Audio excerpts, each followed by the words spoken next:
Muy buenos días amigos, bienvenidos al canal Tiempo y Atención, entrando en libertad, saliendo en libertad. Hoy tenemos un tema especial que tiene mucho que ver con el viaje a la mente. En específico tiene que ver con el cerebro, con los dos hemisferios cerebrales a través de un autor que me fascina, que me gusta mucho, que se llama Iain McGilchrist.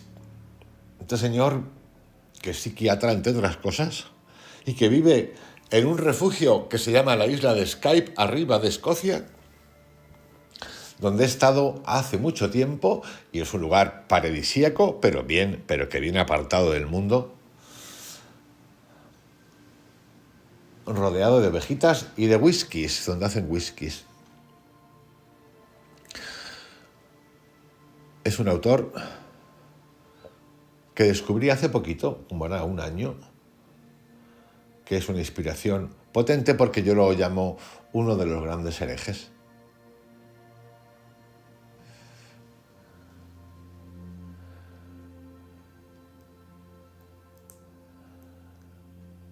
Es graduado por la Universidad de Oxford en letras, luego se dirigió hacia la medicina, psiquiatra, dirigió hospitales, investigaciones neurocientíficas y a la vez escritor. Sus dos libros, importantes que de hecho los vamos a revisar en profundidad, igual que con David Hawkins, es El maestro y su emisario, que está en español, y otro interesantísimo que es gordísimo, de hecho están dos libros, que se llama El asunto de las cosas, nuestros cerebros, nuestros engaños y la destrucción del mundo.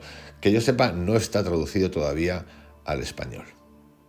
Así que lo que vamos a hacer hoy es un viaje, un recorrido entre entrevistas y una revisión de este último tomo, El asunto de las cosas, desde un punto de vista general, pero no por ello menos impactante, para en los próximos días o meses seguir trabajando y revisando sus dos libros, El maestro y su emisario, y El asunto de las cosas, nuestros cerebros, nuestros engaños y la destrucción del mundo. Encontré que hay muchas diferencias entre los dos hemisferios del cerebro que no se han investigado. Son dos formas completas de percibir el mundo. Uno se enfoca en lo que podemos tomar y usar, y eso es lo que priorizamos. El otro ve el panorama completo y lo que sucede en otros lugares. Ahora, usted podrá preguntarse por qué es eso relevante. La respuesta es porque nos ayuda a comprender mejor qué es un ser humano, qué es el mundo y cuál es nuestra relación adecuada con el universo.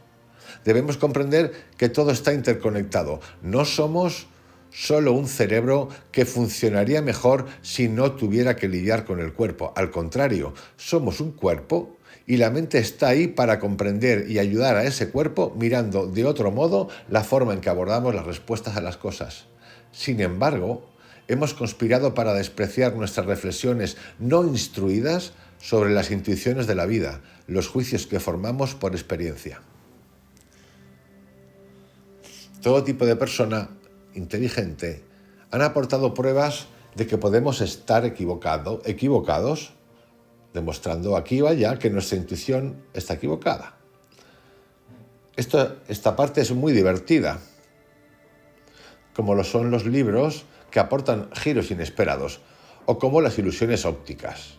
Sin embargo, tras observar una ilusión óptica, nunca escuché a alguien decir, bueno, de ahora en adelante voy a cerrar los ojos y vivir mi vida a ciegas porque no puedo confiar en ellos. No, nuestras intuiciones son absolutamente vitales y nos alertan que destruir el mundo, violarlo o saquearlo es malo. Sin embargo, el hemisferio izquierdo de nuestro cerebro ve el mundo de otro modo. Sé todas las respuestas, entiendo cómo funciona. En otras palabras, lo que los griegos llaman arrogancia. Creer que lo sabemos todo, cuando las investigaciones psicológicas demuestran que las personas que saben muy poco piensan que lo saben todo y las personas que saben mucho piensan que no saben nada. Pero así vivimos, en un mundo que cree que sabemos cómo hacernos inmortales y que podemos tener todo lo que queremos. ¿Y esto a qué se debe? Se debe a que no entendemos de dónde proviene la felicidad, de dónde proviene la plenitud, Asumo que debemos vivir en una conexión amorosa con el mundo, sin buscar manipularlo y hacer dinero con él. En un repaso acerca de algo que nos ha quedado ya como muy lejos, pero que no está tan lejos como fue la pandemia.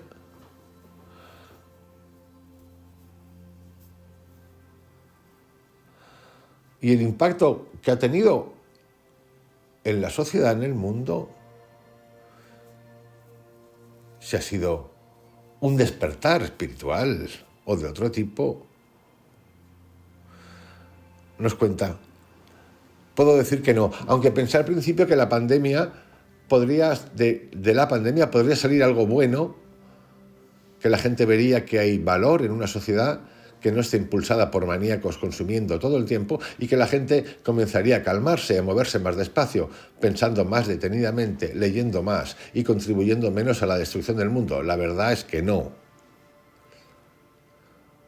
La verdad es que ahora no sé si hemos aprendido algo. Creo que tan pronto como salimos de la pandemia,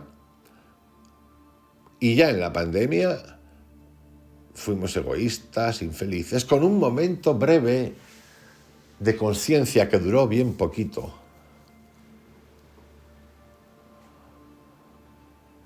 Basta con esto, con ver, por ejemplo, lo que ocurre en Gran Bretaña, donde se alienta a despreciar una cultura que tardó 1000 o 2000 años en crecer, haciendo afirmaciones locas como que no existe. Leer cosas estúpidas todos los días en los periódicos. De hecho, habéis tenido un audio-vídeo de hace unos días en el que explico detalladamente esto.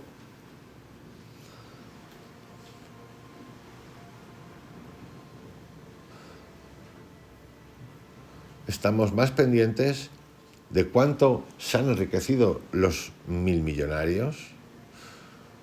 Estamos más pendientes de lo insatisfechos que estamos. Estamos lidiando con el progreso, cada vez más progreso y cada vez más absurdos, más limitados, más miedos.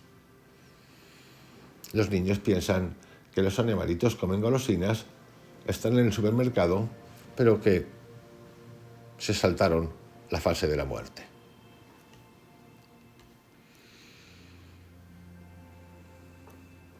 No hay nada de lo que podamos estar más seguros que de la existencia del tiempo. Nada tendría sentido sin su existencia. No habría nada. Por tanto, el tiempo, entendiéndolo bien, no tiene por qué ser nuestro enemigo. Pero claro, el tiempo, como nos lo han contado y como nos lo aplicamos, es un enemigo. Debemos dejar de hacer las cosas que resultan tan destructivas para nosotros, para nuestras comunidades y para el mundo. Se lo digo de otro modo. Cuando la gente acude a mí como psiquiatra, no me corresponde a mí darles las supuestas respuestas, porque sería un error. Lo único que puedo decir es, me dices que estás haciendo esto y aquello y que no está funcionando. Bueno, dejemos de hacerlo y pensemos y escuchemos un poco y digamos si hay algo a lo que podamos responder. Es casi una idea espiritual.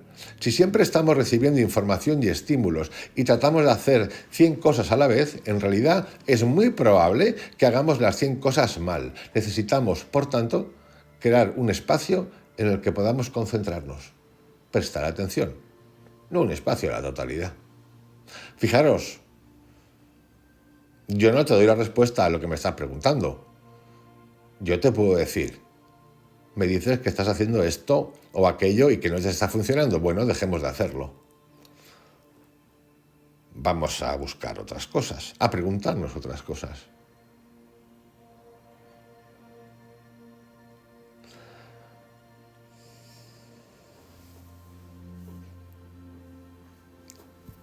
Escribí mi primer libro y me tomó 25 años, porque mientras estudiaba y escribía tenía un trabajo muy demandante y a tiempo completo. Además de que me resultó muy difícil en ese primer libro expresar ciertas cosas porque nuestro lenguaje no nos equipa con lo que necesitaba decir. Tuve que intentar explicar a la gente por qué a veces es mejor no hacer que hacer.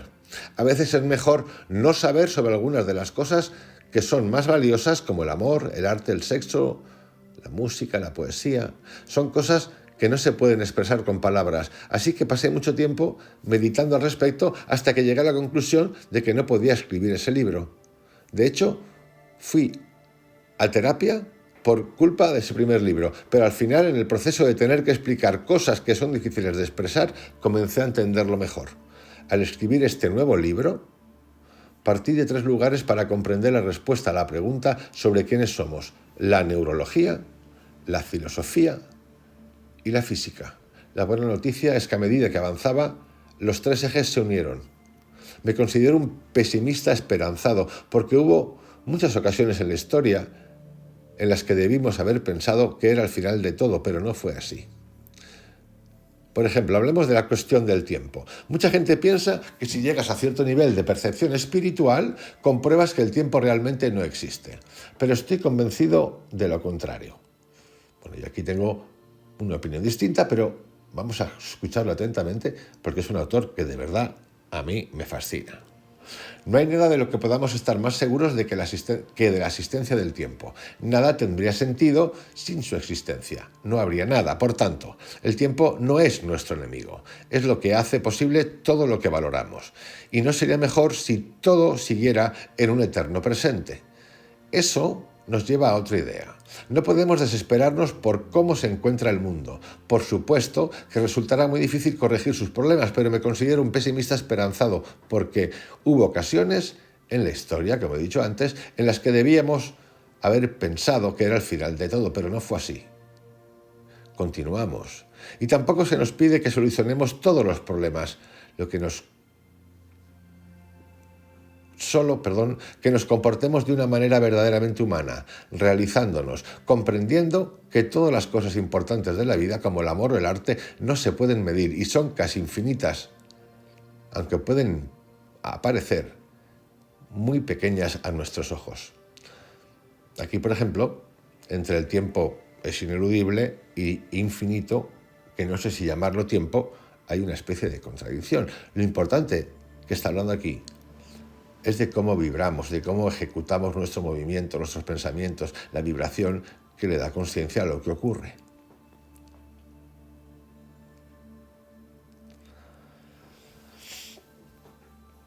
Y sí, hablo del tiempo como cosa importante. No se cuestiona, él no cuestiona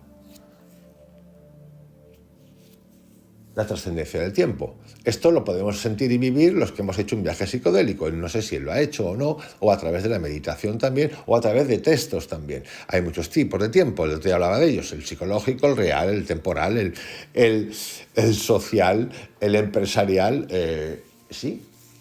Y todos, yo por lo menos, conozco mucha gente que ha vivido la sensación del no tiempo. En el aquí y en el ahora, en mi opinión, no hay tiempo. Por eso es tan grande el aquí y el ahora, que acaba y muere cada milisegundo. ¿Cuáles son las preguntas que deberíamos habernos hecho hace tiempo? ¿Y cuáles son las preguntas que nos deberíamos de hacer ahora? O borremos el debería. Que nos gustaría mejor. Vamos a cambiarle la vibra al debería. Aunque nos gustaría. Las de siempre. ¿Qué es un ser humano? ¿Qué es este cosmos, este mundo en el que vivimos? Son sin duda las cuestiones más importantes. ¿Somos tan inteligentes como para pensar que no hay nada divino aquí? Creo que es un gran error haber perdido el aspecto divino del cosmos, porque al final del día las civilizaciones florecen cuando las tradiciones, los rituales, los conjuntos de valores están ahí. Yo estoy trabajando en esto junto con vosotros, porque al final todos hacemos esto, los que escucháis diariamente y no diariamente. Los viajes chamánicos, el viaje de la psilocibina, el chamanismo en el mundo, el viaje de la ayahuasca, la vibración de la mente. Rescatar eso, porque tratarlo como de analfabetos, que es lo que se está haciendo últimamente, o tratarlos desde un lugar lúdico patológico, donde Pepito el del ñordo, Pepita la simpática, la tienda del yogi, el grupo ecologista de la Acción Urbanita de Nueva York o de donde te dé la gana, monte el equipo de atractivos y de atractivas para estudiar neochamanismo. Y sí, por cierto, hay gente que tiene poder mental y tiene poder de magnetismo. ¿Y sabéis por qué lo tiene? Porque tú se lo das. porque yo se lo doy, porque yo estoy buscando que alguien me dé la respuestita. Sí, que lo tiene, claro, ¿por qué? ¿Por qué lo tiene? Porque tú se lo das. Porque te dejas comer la cabeza. ¿Cómo? Porque te dejas comer la cabeza. Porque todos tenemos esa potencia. Esa potencia solo radica en que no le des tú al otro el poder mental, de atracción, de lo que te dé la gana, de lo que te dé la gana. En cuanto al aquí y a la ahora, debemos preguntarnos a dónde pertenecemos. ¿Cuáles son las cosas que me llaman más urgentemente? ¿Cuáles son las cosas que realmente quiero? ¿Qué me permitirá decir cuando todo termine, bueno, hice mi mejor esfuerzo? Esa no es una pregunta que mucha gente nos hagamos o se haga. Prefieren preguntarse cómo pueden ganar más dinero de la manera más rápida o cómo pueden encontrar otra mujer u otro hombre. Por ejemplo, ahora mismo una búsqueda inmediata por aplicación.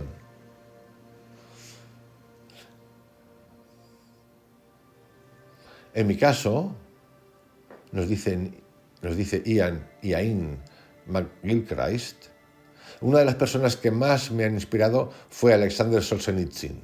Cuando era adolescente lo escuché pronunciar su discurso de aceptación del premio Nobel y cuando me había emocionado tanto con algo, y nunca me había emocionado tanto con algo hasta entonces. Era un hombre religioso y yo no lo soy, pero sé al menos que es una tontería rechazar la creencia sin más. Tenemos que escuchar y mirar con nuevos ojos y nuevos oídos. Deberíamos cultivar hábitos de reflexión, de meditación, de sumergirnos en grandes obras de música, de poesía. Ahí es cuando surgirán las respuestas.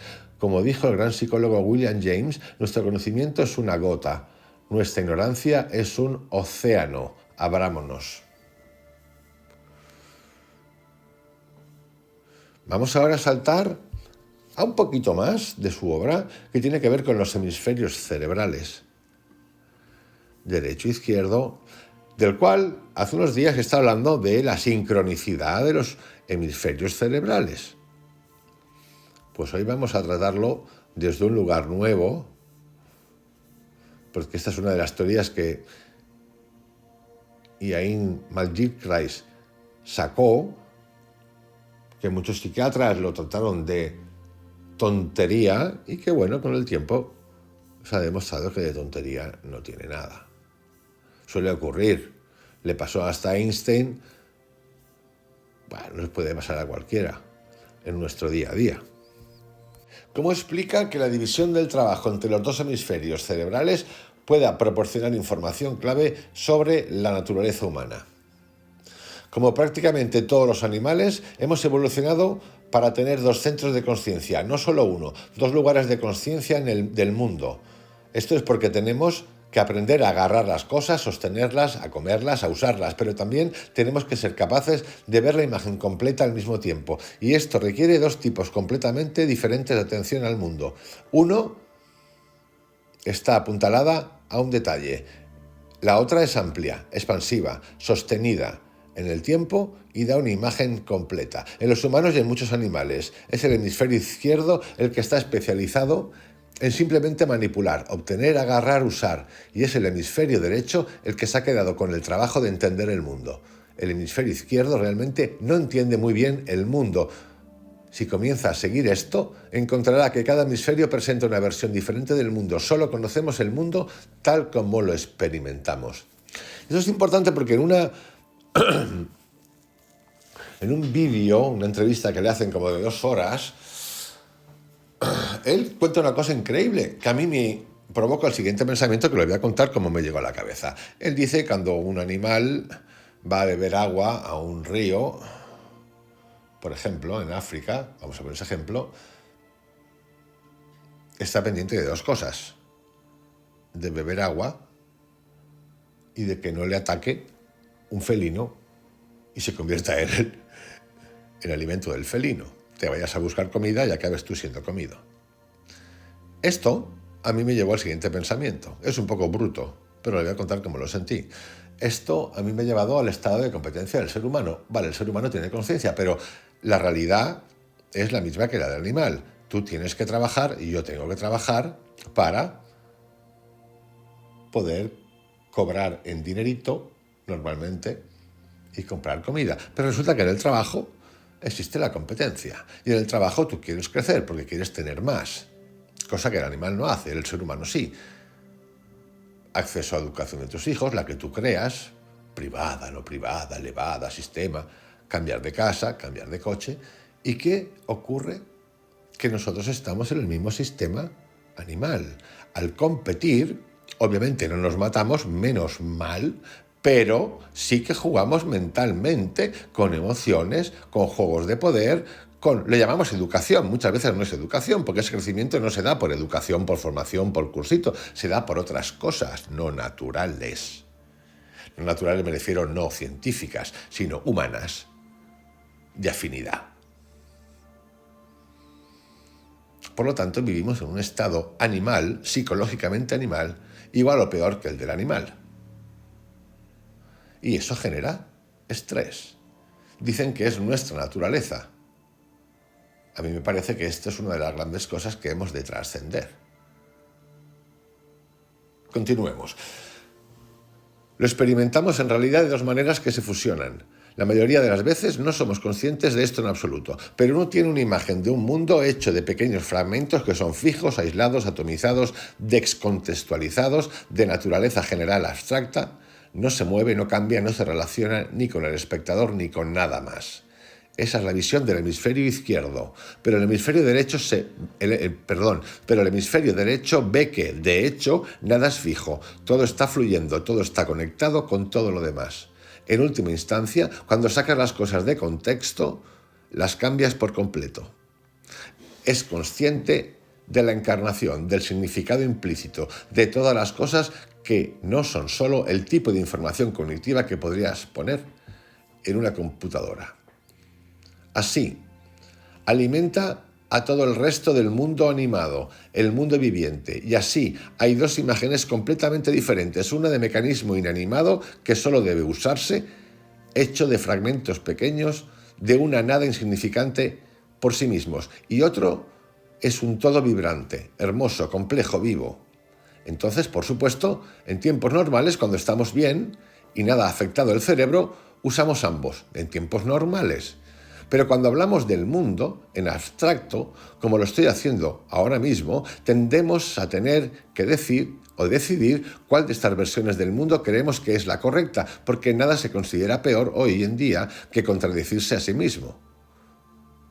Decir que el mundo parece estar hecho de bits y que no está perfectamente interconectado, es como que te sales del sistema. Así,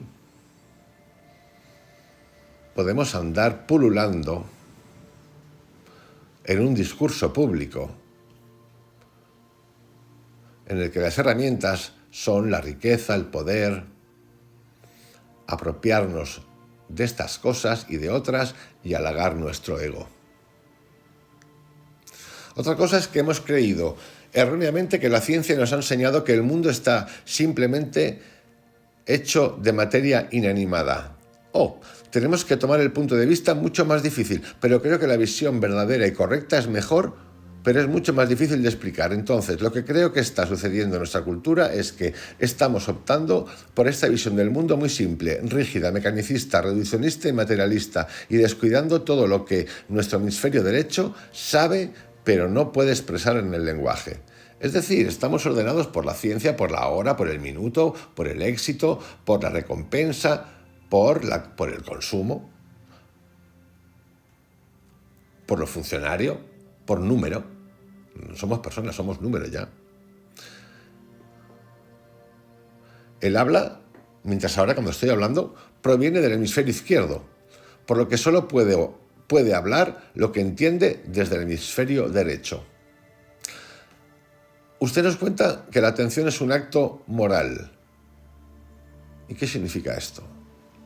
Creo que hay dos posiciones ingenuas defendidas por científicos y filósofos. Una es que simplemente hay cosas por ahí, todo simplemente existe por ahí en alguna parte y en nuestro trabajo simplemente registrarlo pasivamente como una placa fotográfica, capta la luz, o pasa una grabadora o es sonido. Eso es lo que yo llamo realismo ingenuo. También está el idealismo ingenuo, que es la idea opuesta, que se hizo popular en las universidades como una especie de posmodernismo, que en realidad no hay realidades y que lo inventamos todo. Ninguno de estos es satisfactorio. Ni lo de la eficiencia real es lo que veo, ni lo del idealismo. No lo inventamos todo. Hay una realidad compartida que tú y yo podemos discutir y conocer. No puedo simplemente tener un mundo como me gustaría imaginar. Si lo tuviera como lo imagino, nunca sufriría, nunca encontraría resistencia, pero sé que hay un mundo real. No es solo independiente de mí o de ti o de quien quiera que esté observando. Hay algo de nosotros que entra en observación. Sí, y esto tiene mucho que ver con lo que estamos contando, lo que estoy contando del viaje a la mente. Lo que ocurre es lo que ocurre. Nos gusta irnos a la utopía o a la distopía, como queráis, según ya la negatividad de cada uno. Una cosa es lo que ocurre, puede ser justo o injusto, pero nosotros tenemos la capacidad vibracional, psicológica vibracional, conciencia vibracional, para estar ahí, verlo, observarlo, no negarlo, actuar con una conciencia vibracional que no nos arrastre y poder resolver el problema.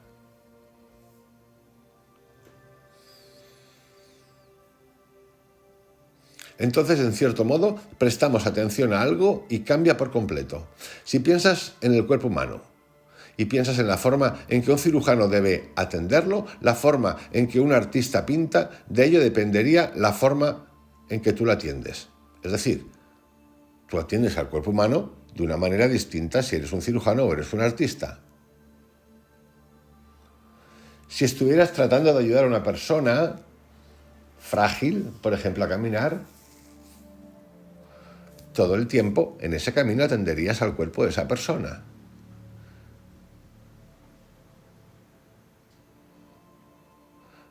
Depende de dónde prestes la atención y a qué prestes la atención, pones en movimiento una energía y así ves las cosas.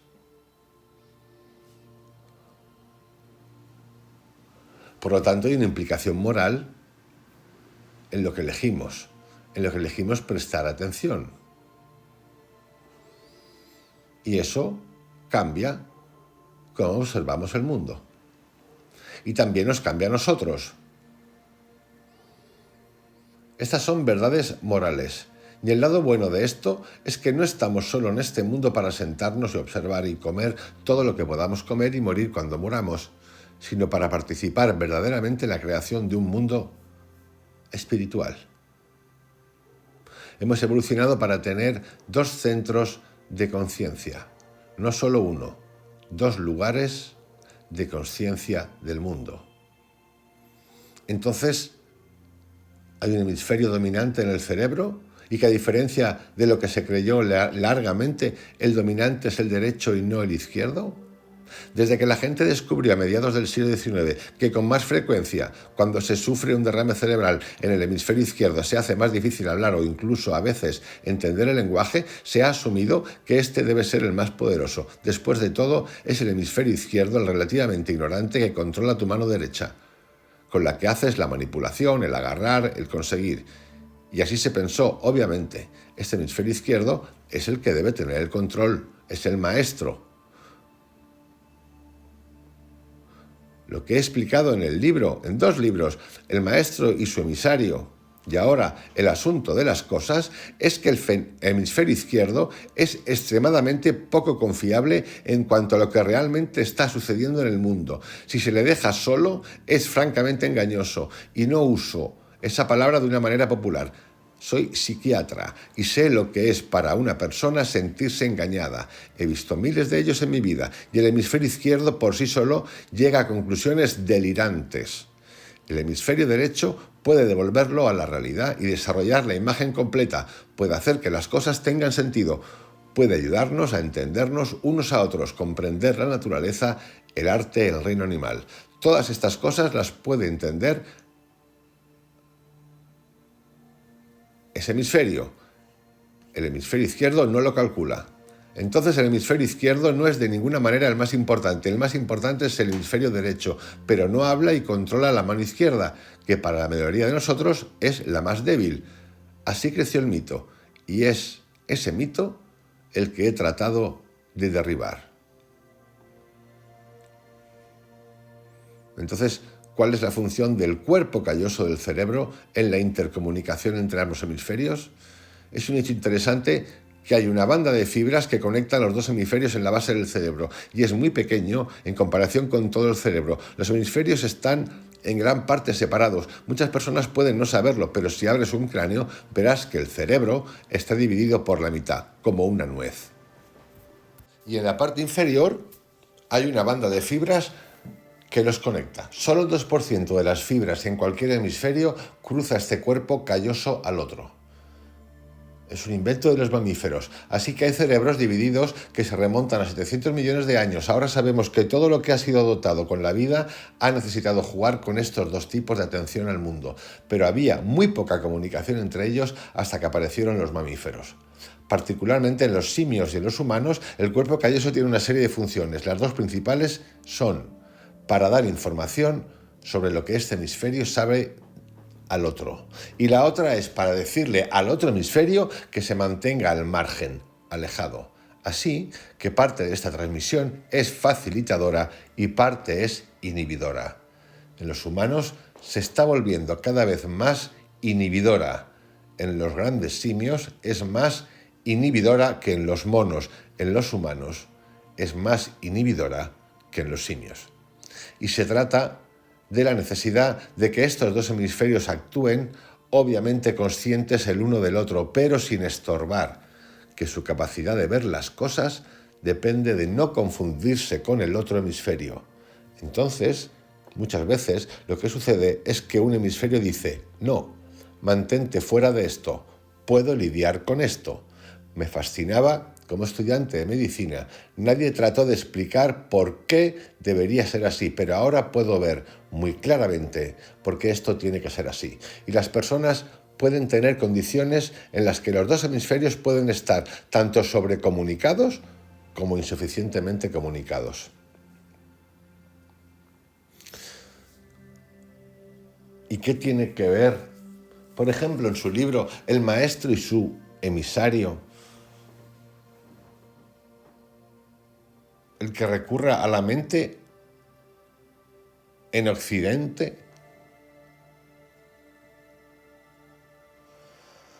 Es un libro, El maestro y su emisario, de unas 600 páginas.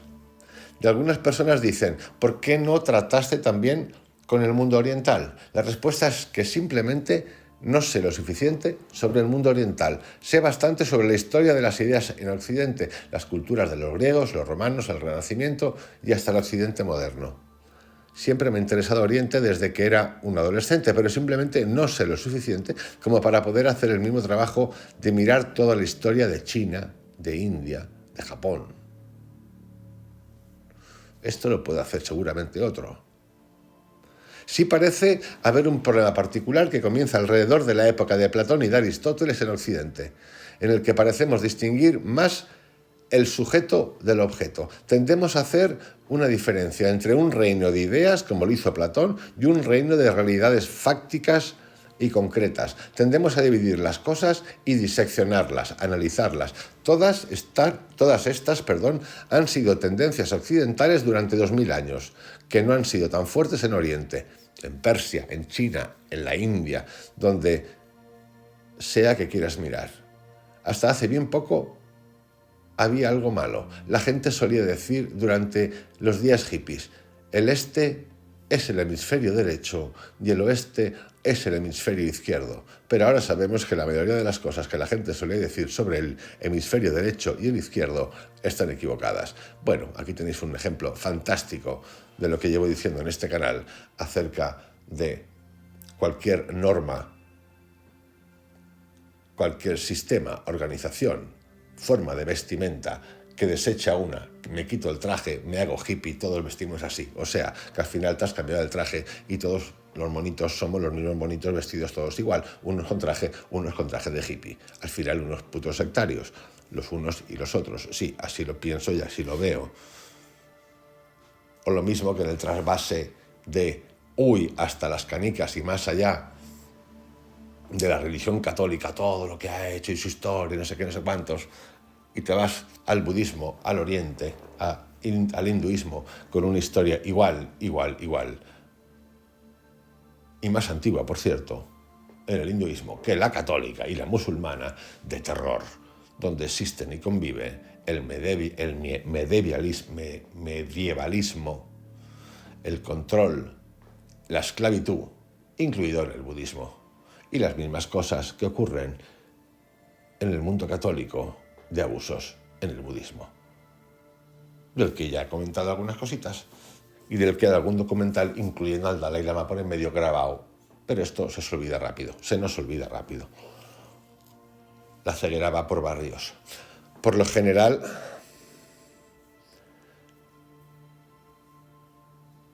empiezo señalando que si aprendiste sobre esto en los periódicos o en la escuela o simplemente hablando con la gente, olvídalo, porque todo estará mal. Casi todo estará mal a menos que hayas leído lo que tengo que decir al respecto, nos dice él, porque he descubierto que la verdad es muy diferente. Pero lo que digo es que en esos días era algo claro, mientras que creo que una forma más justa de decirlo es que Occidente se ha vuelto más dominado por el hemisferio izquierdo y el mundo oriental ha sido capaz de equilibrar las visiones de los dos hemisferios mejor de lo que lo hemos hecho en Occidente. Yo no estoy nada de acuerdo de esto porque basta viajar ahora a la India, al Oriente, a la China, para ver una asimilación absoluta por parte de la materia, o peor, del mundo de Occidente, con un control ejercido por el Estado de lo social. O sea, que esto no se lo cree nadie. Otra cosa son los textos, que yo sí que veo ahí la diferencia, escritos en Oriente comparado con los textos escritos en Occidente, textos religiosos o de leyes, donde se trabaja muchísimo más y se explica con muchísimo detalle el trabajo de la mente. Para el espíritu, para la salud y para el cuerpo. También con condicionantes como son los del gurú. ¿Necesitas al gurú para abrir la puerta de la casa? No. Pero hay muchos que no dicen eso. Lo que ocurre es que, como la gran masa habla del gurú, pues los que no hablan del gurú dicen, olvídate del gurú, pues obviamente pues nos oímos menos, ¿no? A mí resulta que es el que más atención le presto. ¿Qué hace que algunas personas percibamos la realidad más con un hemisferio que con el otro? ¿Y esto cómo nos afecta?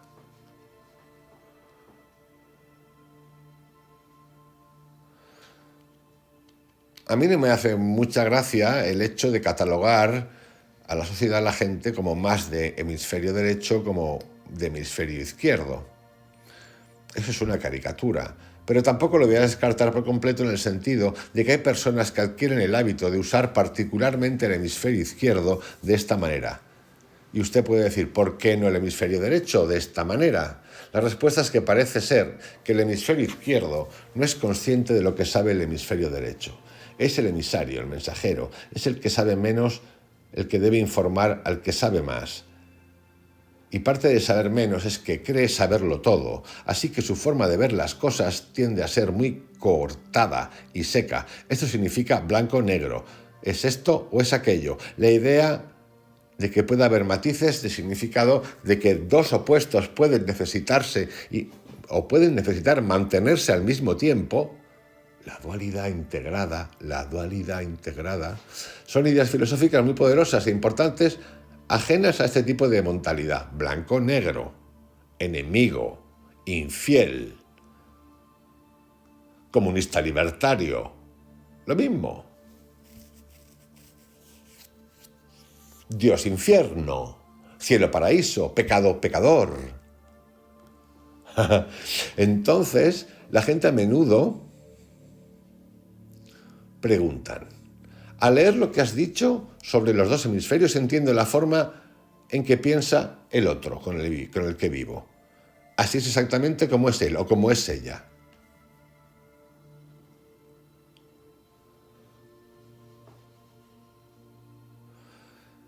En resumen, se necesitan los dos hemisferios que se entiendan y se comuniquen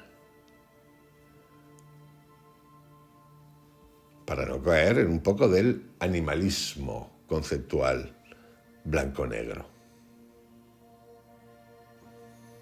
El hemisferio izquierdo realmente no entiende muy bien el mundo. El hemisferio izquierdo por sí solo llega a conclusiones delirantes.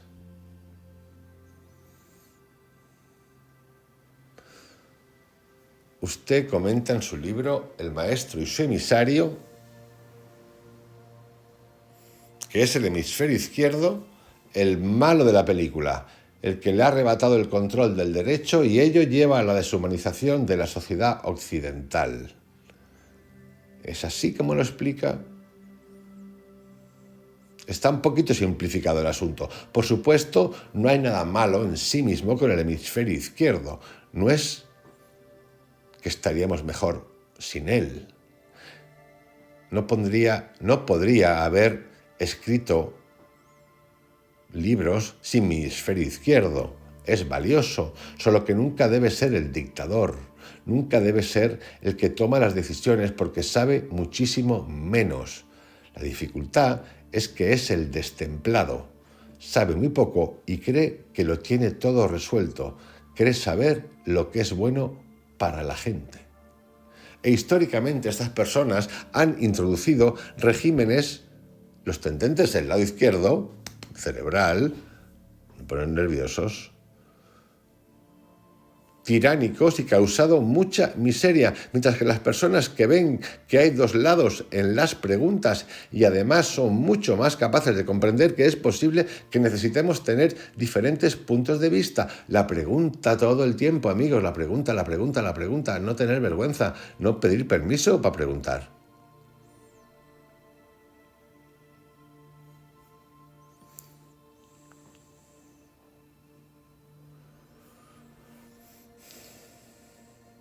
¿Se puede decir que el hemisferio izquierdo es narcisista? En resumen, sí. Tiene una opinión muy alta de sí mismo. Por ejemplo, hay formas en las que temporalmente un hemisferio puede aislarse del otro. En realidad, puede suprimir un hemisferio por completo. Hay varias formas de hacerlo por un periodo corto sin que sea dañino. Y en estas circunstancias podemos pedirle a cada hemisferio que responda a las mismas preguntas sobre sí mismo. El resultado de esta investigación es que el hemisferio izquierdo tiene una opinión muy alta de sí mismo en comparación con lo que piensan los demás. Esos son los familiares y amigos de la persona. El hemisferio derecho está mucho más cerca de la realidad, aunque quizás demasiado negativo, sobre sí mismo. Así que tienes, por un lado, un hemisferio izquierdo que cree que lo sabe todo, descarta todo, muy rápidamente se vuelve agresivo y enojado y es narcisista, mientras que el hemisferio izquierdo no es así en cuanto a su actitud ante la vida y ante el mundo.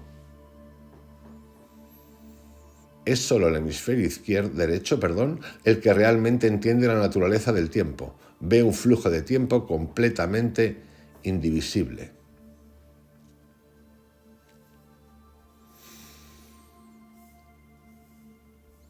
Y ahora, de manera casi esquelética, en esencia, quiero revisar con vosotros el último libro publicado, El asunto de las cosas, nuestros cerebros, nuestros engaños y la destrucción del mundo. Hay 3 preguntas recurrentes en estos 2 volúmenes, pues son como 1500 páginas. En el primer volumen, la pregunta es: ¿qué medios tenemos a nuestra disposición para acercarnos al mundo? ¿Qué caminos debemos seguir para acercarnos al mundo? En el volumen 2 tenemos ¿qué podemos decir sobre la forma, la estructura y la naturaleza de este mundo? Así que vamos a empezar con los medios de aproximación. El mundo reducido. El reduccionismo visualiza un universo de cosas, simplemente cosas materiales. Cómo están relacionadas estas cosas se ve como un asunto secundario. Sin embargo, Ian McGilchrist sugiere que las relaciones son primarias, más fundamentales que las cosas relacionadas, que las relaciones no solo conectan cosas preexistentes, sino que modifican lo que entendemos por las cosas, que a su vez modifican todo lo demás con lo que están en relación. Esto se debe a que estamos tratando, en última instancia, con relaciones, eventos y procesos. Cosas es un atajo útil para esos elementos. Congelados en el flujo de la experiencia, que emergen secundariamente de y atraen nuestra atención en una red primaria de interconexiones. Entonces, la complejidad es la norma y la simplicidad representa un caso especial de complejidad, logrado al separar y despreciar casi toda la vasta realidad que rodea lo que estamos modelando. ¿Y cuál es la naturaleza de la realidad? En este último siglo, más o menos, ha habido una tendencia, al menos en el discurso popular, a llevar la realidad en direcciones opuestas. Algunos científicos, ya sea que lo expresen de esta manera o no, cuando se les pide reflexionar, continúan como si simplemente existiera una realidad allá afuera, cuya naturaleza es independiente de cualquier conciencia de ella, realismo ingenuo. Estos suelen ser biólogos. No encontrarás muchos físicos que piensen así. En realidad participamos en el conocimiento. No hay una vista desde ninguna parte. Mientras tanto, por otro lado, hay filósofos de las humanidades que piensan que no hay tal cosa como la realidad, ya que todo está hecho milagrosamente por nosotros mismos. Idealismo ingenuo. Estas personas, por cierto, nunca se comportan como si no hubiera realidad, ni por supuesto, según su propia lógica, pueden afirmar ninguna verdad para su posición. Estos puntos de vista están más cerca de lo que parecen.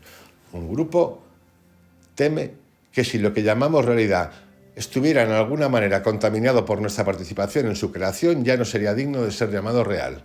El otro teme que, dado que manifiestamente desempeñamos un papel en su creación, ya es el caso que no se puede llamar real, pero el hecho de que participemos en la realidad no significa que la inventemos de la nada, ni la proyectemos solipsísticamente en alguna pantalla mental interna. Mucho menos significa que la idea misma de realidad quede invalidada. ¿Por qué están divididos los hemisferios cerebrales?